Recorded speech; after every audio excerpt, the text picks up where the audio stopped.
Welcome to the 76 Capital Leadership Series. My name is Wayne Kimmel, the managing partner of 76 Capital and your host for our really exciting show that we're going to bring on today. We have a really great guest in Charles Grantham. I'm super excited to have him join our 76 Capital Leadership Series today. As you know, on our 76 Capital Leadership Series, what do? We talk with entrepreneurs, we talk with executives, we talk with athletes, and we hear their stories. We hear the backstories of what they've done and also where they see the industry going. Because what's happening within sports today, things are changing so quickly. There's so many exciting things that are happening within the world of sports tech, within the world of esports, within the world of sports betting, within the world of NIL, which is name, image, and likeness. How will all these things play out? What's going to happen with the overall sports industry as things continue to move forward? And those are the conversations that we're going to have today on our show. My producer of the show is James Santor. It's always great to have James making sure that everything's working back at the studio. And it's really amazing for us. So please follow all the things that we do on social media. 76 Capital can be found all across LinkedIn, Instagram, Facebook, Twitter. Find us at 76 Capital and find me at Wayne Kimmel. We talk about all the latest things that are happening within the sports world. And of course, we always look to find you as the entrepreneur. We want to invest in you. And if you're doing something that's new, if you're incredibly passionate about the sports industry, if you're really smart, if you're nice and you want to truly change the world, reach out to us at 76 Capital. We'd love to talk with you. So my guest today on the show is Charles Grantham, as I said earlier. Really excited to have him. He's the director of the Center for Sport Management at Seton Hall University's Stillman School of Business. He's a basketball Hall of Famer.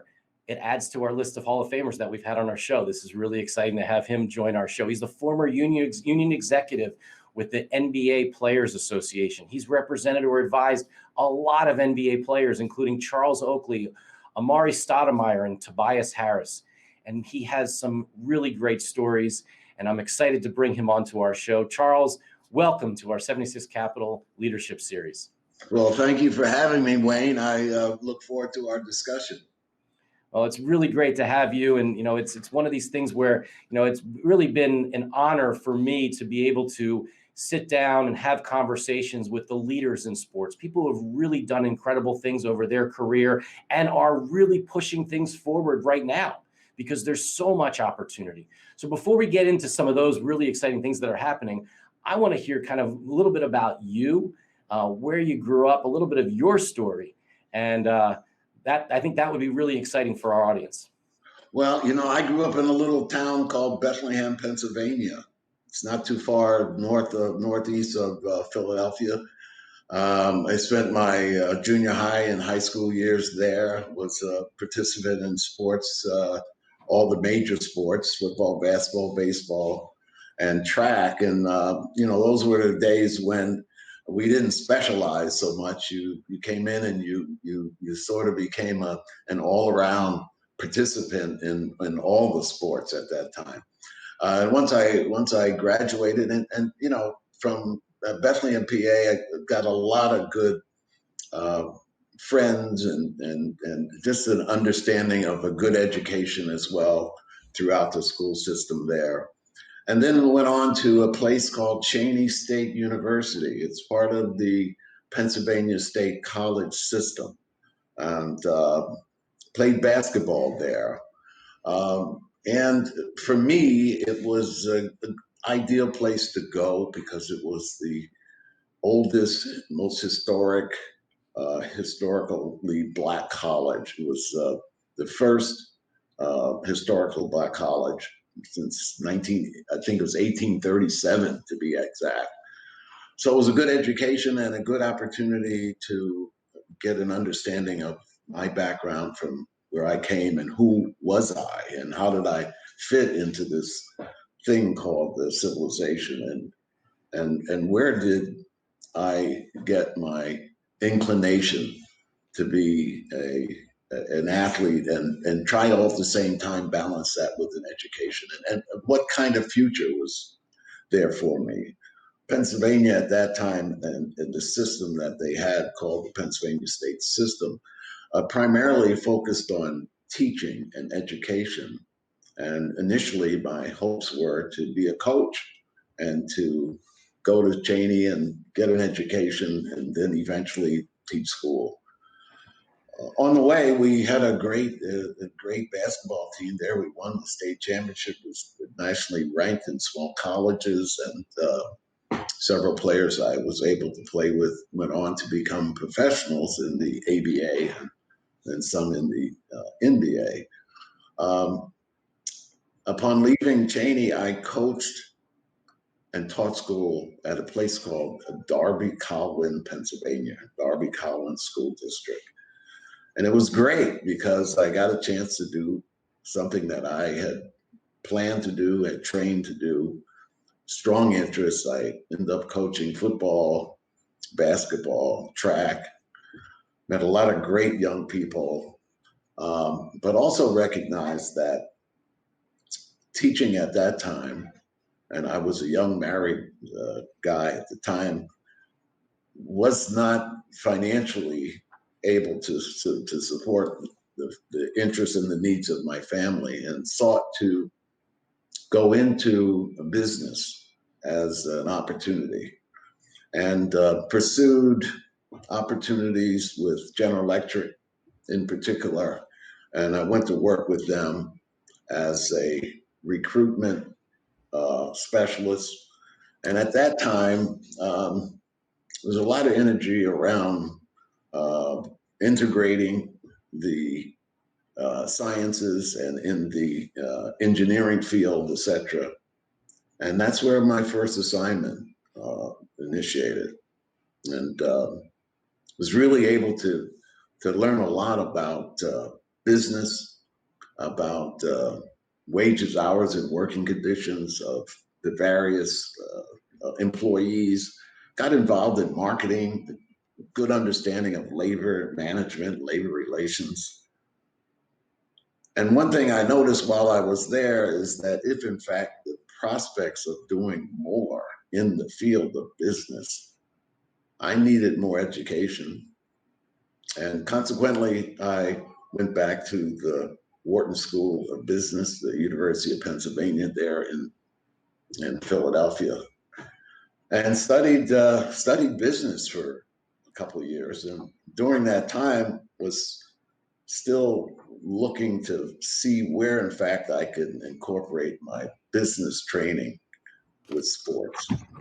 And since I had relationships with young other people, other athletes at the time who were much better than I and went on to become professionals in the NBA, when I would see them occasionally, they would ask me what I was doing, and I would simply say, "Look, I'm in business school, and I'm actually studying and trying to figure out how I can apply some of the things I'm learning here at the Wharton School to the business of sport, and probably particularly the business of basketball."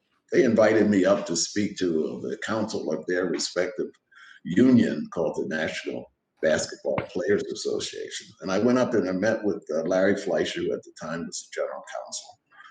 And by then I had also become the director of admissions and financial aid at the graduate school there at Penn, the Wharton School. And we were able to work out an arrangement that as I visited the various NBA cities, that I essentially would explain to the players what their rights were under this thing called the collective bargaining agreement, which clearly, as you began to learn about the relationship between management and labor, you realize that that's sort of like the Bible of professional sports.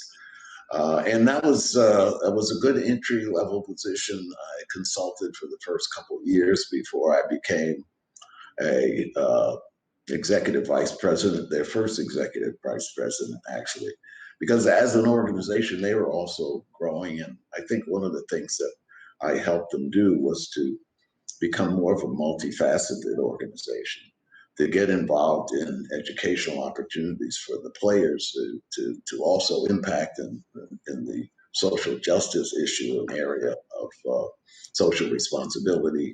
At the same time, giving them a good, solid understanding of the business of sport, but more in particular, the business of basketball and how these leagues worked, how they generated revenue, where their sources of revenue actually came from. And as a player, uh, what share of that revenue was fair and equitable, and how would it be distributed, and what kind of salaries and protections could the union advance on behalf of these players? So that's sort of a summary of how I got started in this field, and sort of how I sort of started to move forward. I think one of the things that were very interesting is that I did that in 1976. And in 1976, there was this thing called the ABA and NBA rivalry. And the two leagues merged in 1976. So one of the things that we had to face pretty quickly here is, and initially we opposed the merger because we wanted to make sure that all the players were able to enter a marketplace where their talent would dictate the highest price for their wage. And as long as the two leagues were competing with each other, that kind of a salary market for players was outstanding. But then it began to be pretty clear that some of these teams were having financial difficulty, and there became this question of whether or not the government would let them merge at some point. And to merge these two leagues, you also had to have a understanding among the players of the ABA and the NBA that this was also good for them as well as basketball. And that was a challenge. That was a challenge because on the one hand, the merger suggested an ending of competition between two leagues for the best talent. On the other hand, I think the charge that was presented to us is that if in fact there's going to be a merger, how can we still maintain a level of free agency or a level of demand for their services that still compensate them well? And that became a major legal challenge as well. Well, Charles, it's amazing to have you on the show. Again, our guest today on our 76 Capital Leadership Series is Charles Grantham, the director of the Center of Sports Management at Seton Hall University's Stillman School of Business. And as you heard, has done some incredible things in his career leading up to what he's doing now at Seton Hall. And Charles, I mean, one of the things that we love to talk about on our 76 Capital Leadership Series is who were some of the leaders or mentors in your life? Who are some of the people that kind of helped you get to where you are today? Well, you know, I had some, I happen to be a very lucky individual. It was just my mother and I growing up, so I didn't really have a father's presence, but it appeared that every stop for me, whether it was the Boys Club of Bethlehem, or was it Little League Baseball or junior high school, or even high school, I had coaches and adults who helped me immensely in terms of my development, not only as an athlete, but as a person. And how I could begin looking forward to integrating both your education and your athletics to give you a well-rounded presentation. But I do have to single out two people in college. My initial freshman and sophomore year at Cheney, I had a coach who was I think he went to the University of Minnesota, was a outstanding football player there, was probably one of the first Black All-Americans that had played football at the University of Minnesota. And he helped me understand that giving was as much as taking. And I can often recall, Cheney is located in a very interesting locale in suburban Philadelphia. There was a prison not too far from our campus, and there was also a school for young boys, delinquent boys. And I can recall him sitting down talking to me and saying, okay, you're playing basketball. He was not really a great basketball coach, by the way. He was a football guy. Then we had a losing team. But at the same time, he would not let me forget that every Saturday morning, I want you to come with me, and we're going to visit both the prison and the boys' school. And we're going to officiate and coach these young people about basketball. And no matter what you were doing on Friday night, Saturday morning, you had to be up early because he was going to be there to take you and have you work. That was such a learning experience for me. I never forgot that, because it enabled you to see those who were less fortunate and who had circumstances that in some cases beyond their control, that needed help and assistance, and that it challenged you as to whether or not you had the capacity to help and want to give, and at the same time learn quite a bit about yourself. And then Mr. Blitman, who was the other coach in my junior senior year, was almost the opposite. He was about win and win. We practiced all the time. We were undefeated, and all of that worked out well. But I was the captain of the team, and he pressed me for leadership. He was the one that said, it's your responsibility to make sure that we practice on Christmas holidays and Thanksgiving, and keep all of our players excited and about playing and willing to sacrifice. What are the sacrifices it takes to win? And not win at all costs, but still be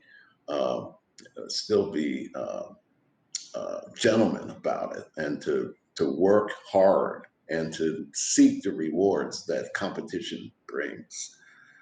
But I guess I would say the person who had the most impact on my life, in spite of the fact that I didn't get to know him well, I did spend some time with him, was a man named Nelson Mandela. And Nelson Mandela, when I met him in the middle 90s, I think it was 92, 93, he had been released from prison. And he invited us to come to South Africa, us meaning the NBA and its players. So David Stern, the commissioner, and I, Matumbo and Patrick Ewing, Alonzo Mourning, remember several other players we took with us, were there to serve as an inspiration for higher aspirations. And Nelson Mandela invited us because he perceived that once he became more involved with the country, that one of the major problems he would have with apartheid was bringing the races together. And he thought through sport and basketball and Olympics, etc., that he could do that. And the thing that made me think quite a bit about all the things that he represented was when we got a chance to talk to him. My first question was simple. You must have been terribly disappointed with all of the people that prevented you, that put you in jail for 27 years. What did you think about that? And he said, no, Charles, I was not. I was not angry. I wasn't disturbed. I learned a lot. But it took him that amount of time to say that once you determine that you must be the element or the agent of change, that you have to be the element and the agent of change. And perhaps this is what he learned most during that 27-year period, that the people of South Africa were depending on him to be the agent of change. He says, once you understand that, then your personal goals become minimal, that they are placed at the bottom of the list, that you are now advancing and working for the people. That is the leadership lesson of being able to diagnose change, but most importantly, to deal with the ambiguity that surrounds this change. I learned that in the 2 or 3 hours that we spent, because it was so interesting at the time. David Stern was sitting there and I was sitting there, and we were debating and arguing about a new collective bargaining agreement. And here we are, we didn't have an agreement, but this man was talking about a country and we're talking about money. And what I hope that came out of that, and David and I had a few conversations about it, is that ultimately we agreed to put off that conflict for another year based on the conversation. And David took from that NBA players should be more outspoken and that they should be more involved in social justice. Wow. You know, Charles, we're so lucky to have Charles Grantham on our show. Charles, as you know, I was very fortunate to have a relationship with David Stern, have him speak at our 76 Capital Sports Innovation Conference in November of 2019, unfortunately a month before he passed. And I asked him a similar question about what were some of the things that, leaders and leadership and what impacted him. And he told a very similar story about meeting Nelson Mandela. And, it really did, you're right, had such an incredible mark, it left such an incredible mark on his life, on his mindset. And it's great to hear, what you had to say about that. And again, we're at this time right now in the United States where we're talking about social justice. We're actually having conversations more than ever about these types of issues. We had the NBA season this year where, in the bubble where it's Black Lives Matters was on the court, different types of social justice sayings were on the players' jerseys. The question of this is not, will this be discussed, but it's going to be discussed. And yes, the athletes who have the social capital and the NBA players who are out there that have the power to actually move people are now more and more interested and have this platform. And the NBA is helping provide that, and the teams and the league themselves. So it's a really fascinating time as in the world, and hopefully, for my opinion, I'll ask you. In my opinion, hopefully will make this world a better place because of that. Where do you see this all going now? We had this season in the bubble. We had this happen. Now we're moving on December 22nd into the next season of the NBA. How do you think this will continue, or will it continue? What do you think? Well, I think it will continue. I mean, I think the NBA and its players have made a statement here. And that statement is that it's a priority, not just for the players, but it's a priority for the league. Now, the challenge, however, is that can it also be the challenge of all of its owners? And typically, and I look at this as I see it each time, the owners are white and the players are Black. And what will constitute change here is that the parties getting together to understand that it is not just a race issue, it's the right thing to do. It was recently the Pope invited NBA players to the Vatican. I mean, to show that your purpose is our purpose. But there's still that uncomfortable silence or comfortable silence, that place that we go when we don't want to face the systemic racism. And there's still some owners that go there that we don't hear from. We noticed that during the Kaepernick dispute. Now it's taken on a much greater stance that the players are seeing its importance, and they're also beginning to see that they can become agents of change. It's like the Nelson Mandela story, that once you realize that you are and can be the element of change, that agent of change, where do you go with it? What is that next step?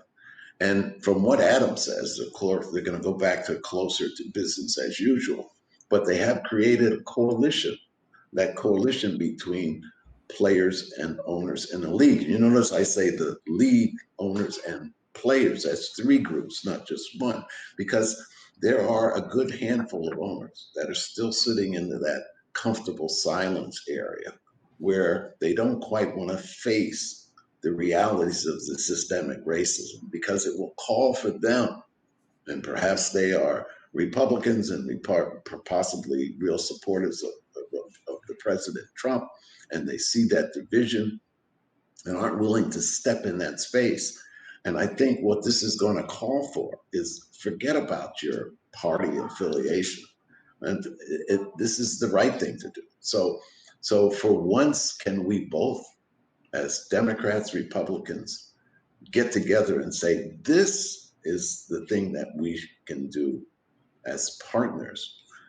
We can do this together. And if we can do that together and use our political lobby, because you know as well as I do that the political lobby that sits with the NBA as a brand and its billionaire owners, that with the players can institute congressional change. And it's that kind of change that I think is forthcoming.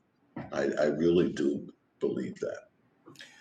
Well, you've made some incredible change in your career. You did some amazing things. I mean, one of the things that I'd love to hear a little more, some background on, is what you did with the Dream Team back in 1992, and what happened on a global stage, and how you were able to really help, basketball and the NBA become a global sport.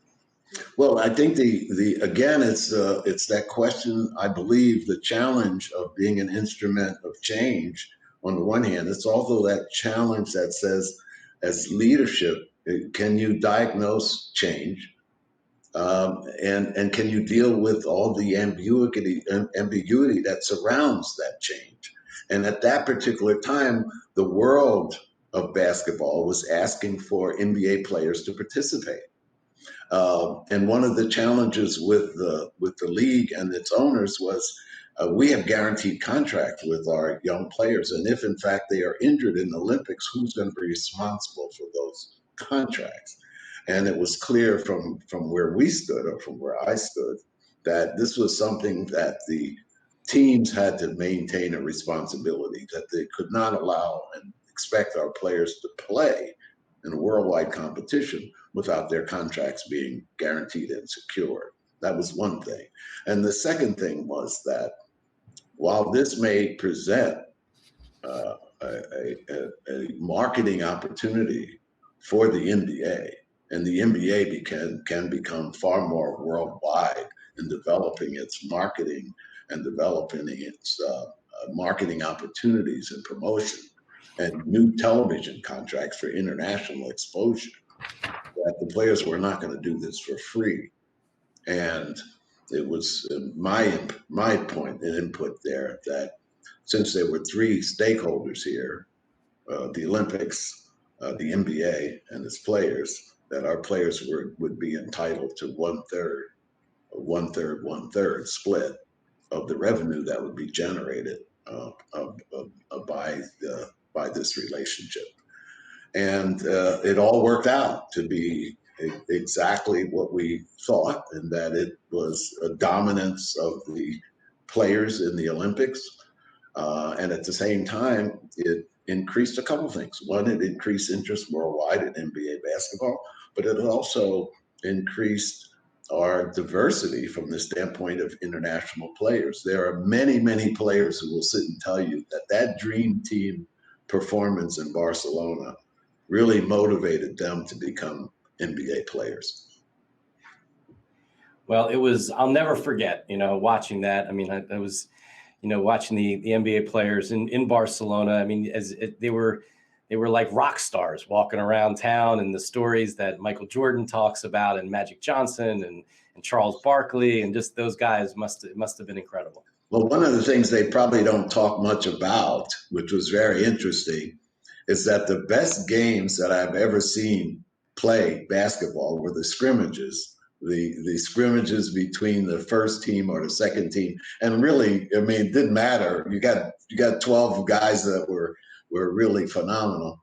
Christian Laettner was the only college player on the team at the time. And I remember talking to him. I said, well, Christian, look, I think you and I may play a lot of tennis. I don't know how much basketball you're going to play here. But it was great fun. The guys really, really, I think, absorbed the moment, of the importance of the moment. But those games between Magic and Michael would end up with either Magic or Michael with the ball, with the team being up one or down one. And those were the best basketball games I could possibly ever think about seeing. It was phenomenal when they had the great, 30 for 30 series on, right? It actually wasn't, during the beginning of the pandemic, with Michael Jordan and really, that last season of the Bulls, right? I mean, The Last Dance. And, there was a couple clips of some of those games with Larry Bird and, Yeah. just unbelievable, and David Robinson on that team. I mean, just Yeah. such amazing players. Amazing games, amazing competition. It developed a bond between those 12 players. It's funny because one of the things I used to do, Larry and I used to do at that time I was with the Players Union, is every summer we would take the players somewhere in the world to play. Whether it was China, we were the first to take a group of all-star players to China back in 1980. But it offered an opportunity for the players to get to know each other in a different way than just competing on the floor. And their families were brought together. They had to understand that they got a better understanding of how important it was, that togetherness was, because every 4 or 5 or 6 years we were going to negotiate a new deal with the NBA. And it was important that the players were unified on some of these economic issues. When you think about that, I mean, it's interesting. I mean, and I'd love to ask this, about kind of the players today and the players that you dealt with back in the 70s, 80s, and 90s. We're really lucky to have Charles Grantham, the director of the Center of Sport Management at Seton Hall's Stillman School of Business, on our 76 Capital Leadership Series. And Charles, I mean, when you think about today's athlete, what they can do from a social, their social capital, how they can use their voice, their interests off the court, the amount of just capital, the amount of money that they make, and what they want to do off the court as well as on the court. Did you see that as much with the players of the past, or how do you sort of see how things are going today? Well, social media certainly changed the dynamic of the two worlds. I mean, the players back in the 70s and 80s all stood for some of the very same things that we're seeing demonstrated by players today, except that clearly the social media concept was lacking at that time and had no way to really get all those kinds of things out there. But today you can see that. And I think the interesting thing that I see with today's players, and I think I may have mentioned that I still advise and talk to several of them, Tobias Harris being one who plays with the Sixers, but consistently they all feel a great debt to those who played before them, because they know they set the foundation by which they're able to perform at this level, generate this type of revenue, and at the same time have that kind of impact. That they recognize that Wilt Chamberlain, Oscar Robertson, and others laid the groundwork for what they are experiencing in the league today. That Spencer Haywood, who fought the conflict of eligibility and prevailed and set the tone for players coming directly from high school into college, high school into the pros.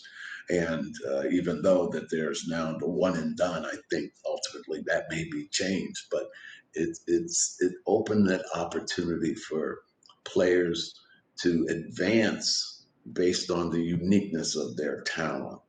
And I can't think of a player that didn't recognize, whether it's 1975 or 2020, that they had an obligation to give back to their community in some form or fashion.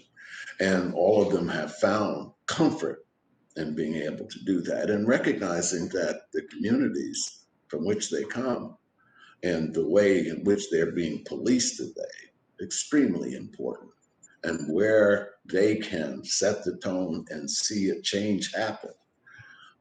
That's the challenge as we discussed. But now it's time for players to share the ball, so to speak. In other words, whether it's Eric Holder or whether it's NAACP, National Defense Fund, they're the people now that we have to share this movement and look to them for guidance as to how you turn this into legislation.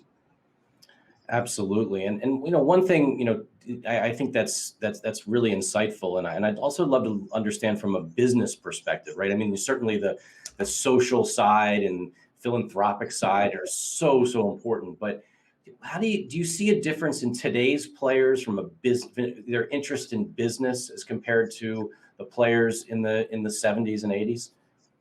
I think the interest is there. It's a little more opportunity now, and a lot of that has to do again with the type of revenue that's being generated.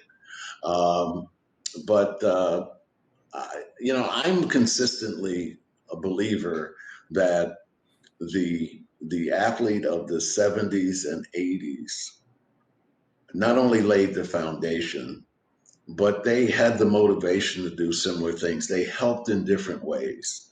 If you go back and think about all those players, and if you ask any one of them their connection to the community, whether it's with the YMCA, whether it's with the Boys Club, whether it's with different community groups and election, they did that then. It's just that, quite frankly, they weren't rewarded as well as they are today, and primarily due to the social media. But speaking of that business aspect again, um, that's why it's so important that the owners themselves, the billionaire businessmen owners, recognize that by doing things with the players and the platforms that they have, that this is good for business, that return on investment, this is good for business. It's good for business, the social justice issue. That as you move forward and see some of these laws changed, and to eliminate as well as you can this systemic racism, that's going to be better for business.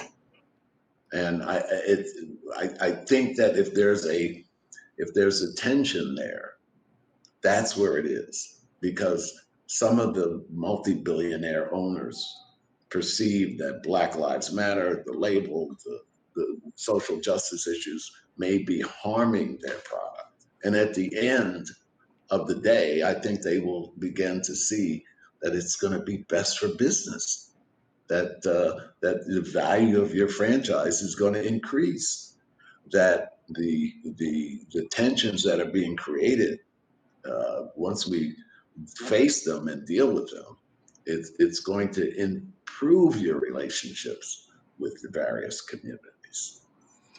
Well, absolutely. And you think about, business, you think about all the crazy things, the good, the bad, that have happened in 2020. Another issue that has really come to the forefront because it's about to happen again, happen in collegiate sports, is the whole NIL issue, the name, image, and likeness side of things. So, we're as people in the sports business and sports industry, we know what NIL. And this name, image, and likeness situation where a lot of people look at college athletes as student athletes, and that they get a college scholarship. They get to go to school for free, so they get to play basketball or football or whatever sport it is. That's good enough, and we could take advantage of them as much as we want, meaning we, the universities themselves, or the NCAA, and that's okay, because they get an education. Well, now with name, image, and likeness, the rabbit's out of the hat, and things are, and lot's going to change. So I'd love to get your thoughts on that. I know you're very outspoken on that issue, and see how you see how that will potentially play out. Well, again, I see it as a business proposition. If I go back to 1980, the NBA finals at the time was the 76ers and the Lakers, I believe, were shown tape delay. And what was facing, and our attendance was down, the valued franchises were down. And what we were looking at here is, how do we resolve going forward the business, and how could both players and owners, can we take a look at this outside force that was affecting us, and how can we deal with this as a group and move the ball forward? And so it was it wasn't just strictly about how do we share the money, it was how do we keep the business going. And therefore, we came up with this revenue sharing concept, including a salary cap, for example. And there was a sacrifice among the players. And we did make some adjustments that would allow players to still become free agents and hit an open market, et cetera, et cetera. I see the same thing sort of happening today because of the pandemic. We're faced with this obstacle, these tremendous losses. But at the same time, it's shining a bright light on the inequity and the lack of protection of our student athletes. And it only compounds that argument about whether or not the college athletes, and particularly the Power Five conferences that generate somewhere between 11 and 14 billion dollars a year, how can the two sides continue to exist without exploitation, without discrimination? And it suggests to me that the same model that we created, a revenue sharing model with a salary cap, is applicable today at college level, at the university level, because it has been consistently used over these last 2 decades, meaning that they have a revenue sharing system. The NCAA shares revenue with the various conferences. The conferences share revenue with the various universities. That they are nonprofit educational institutions, but they're running for-profit sports businesses. When you look at both the two generating sports, revenue generating sports of football and basketball, at the major Power Five conference, they are run like franchises. That the athletic directors are well compensated, just like our general managers are. That the presidents of universities, the coaches, if you can pay a coach $94 million over 10 years, I think your business is doing pretty well. So what is that revenue share, and where's the balance, and how do you do that for all of these student athletes that's fair and reasonable and equitable? And I've always suggested that it's the group license. It's no different than the group license that we created for the Dream Team, that they got 33% of the revenue, and they divided it equally among the players on the team. Now, most of them gave it back, okay? But the point is that that model can work at the college level as well, provided that those who run the NCAA, and whether it's the Knight Commission or others, begin to recognize and see these young, talented student athletes as partners in a venture, as partners in a business. They will not do that simply because many of them feel that they should do as they tell them to do, and that they are still students and they're young people that need to be directed. No. They are the biggest asset that you have in your business, and that they're generating the $14 billion or so, and that everyone seems to be doing well in this business, except the student athlete, because you've created this thing called the hard salary cap. And that hard salary cap is room, board, books, tuition, and cost of attendance, and not a penny more. Otherwise, you're violating the principles of the NCAA. And by the way, the courts have come back and say, hold it, in NCAA, you're not bigger than the law. That's price fixing. Okay, so we have reached a time where the clash is about to happen because of the state laws that require, or going to require, that the student athlete be compensated for the use of his name, image, and likeness.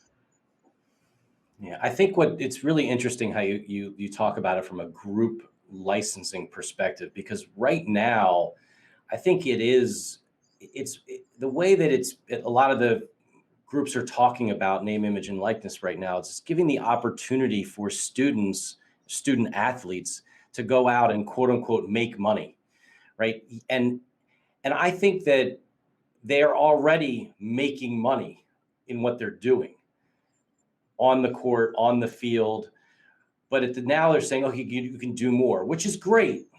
But it doesn't hit the point.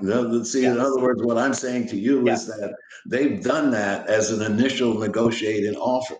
because you and I both know that if you can use your name, image, and likeness, but you can't use the university logo, you're not going to make any money, because there's no one that wants you to go out and just promote a product without the use of the Notre Dame the logo, or the University of Michigan's logo, etc.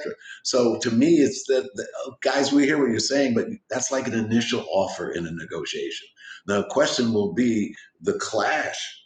And my point is that when you look at the stakeholders involved here, that the share of revenue that would be generated for these student athletes on an equal basis, if you distributed it, cover their medical expenses, and gave them a trust fund that they couldn't access until they actually got their degrees, then that would satisfy all this dispute that they have about individual likeness. That's not going to improve their business situation. It's very interesting the way you talk about the individual likeness. I think that that's something that, a lot of people are talking about now. They're so excited. All of a sudden, the quarterback, the gymnast, the star, basketball player can go out and make money, right? But that's such a small piece of what we found out one simple thing. When we started fighting, David Stern and I started fighting over these kinds of things. And we talk about name, image, and likeness. And there's one thing that you recognize pretty quickly, that Mr. Stern, you have the logo and the brand. Mr. Grantham, you got the asset. So my guys can't necessarily make a whole lot of money without having the New York Knicks logo or the NBA brand, but you can't make as much money without our players. So it sounds to me like we have to have a group license. Okay. And essentially, when we came to that understanding and created this group licensing concept, that players would then be compensated once they stop playing, for example, they would get X number of dollars per year that they've been in the league. And it was sort of an easy way of coming to grips with that problem. And the NCAA is at the same position, the same spot, that without the use of the logo, the individual likeness would be limited, as you point out, to maybe the star quarterback and maybe the high scorer on the basketball team. But it's as a group that they can use the university likeness, and the player, that's got value to it, because people will want to use that. They just haven't concluded that they want to share.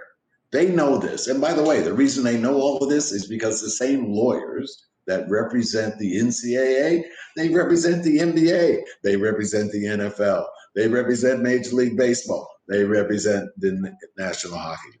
So it's not like they're not familiar with the group license and the value of the group license versus the individual license. Fascinating, Charles. It's really been amazing having you on the show. And, one last thing on that. I mean, so, one of the things that we're all about at 76 Capital is getting things done, right? And really making things happen, and thinking about, what is the next thing, and how to really, how to make it happen, how to work with entrepreneurs and other people that can get these things done. And so using that as an example, kind of around the NIL issue, like, who's going to get it done? Who will it be the law firms that represent, who is it a single person? Is it going to be a university president? How do you think who's going to kind of make that happen?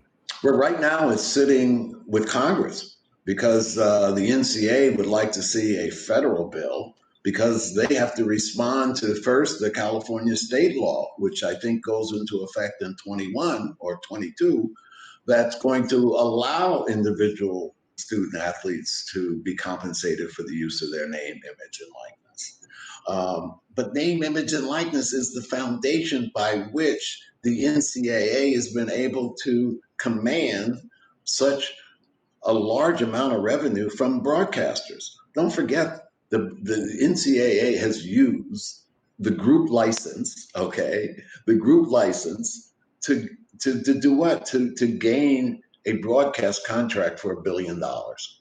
They had to use the individual likenesses of all the young people that are playing, that are in the uniforms, that develop the content for the broadcast business.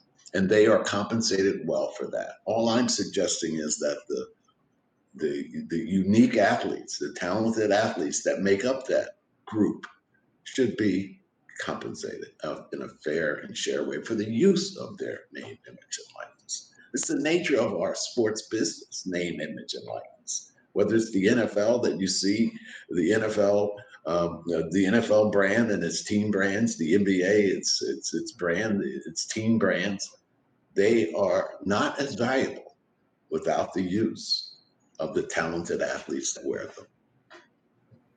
Well, I think that's a great place to end this conversation. We certainly have, there's so many more things that we can, do to help each other and truly help make this world a better place. Charles Grantham, thank you so much for joining us on our 76 Capital Leadership Series. You're quite welcome, Wayne. I enjoyed it, and look to talk to you some other time in the future. Well, thanks again. And for all of you out there, please subscribe to our 76 Capital Leadership podcast. You can also find the video cast on YouTube and all the great shows that we've done. Again, we've just wrapped up with Charles Grantham, director of the Center for Sport Management at Seton Hall University, Stillman School of Business. Not only is he a Hall of Famer from a basketball perspective, but he's a Hall of Fame person, and we're really fortunate and really great to have you on our show. Thanks so much, Charles. Thank you so much. And everyone have a great day. All right, you too.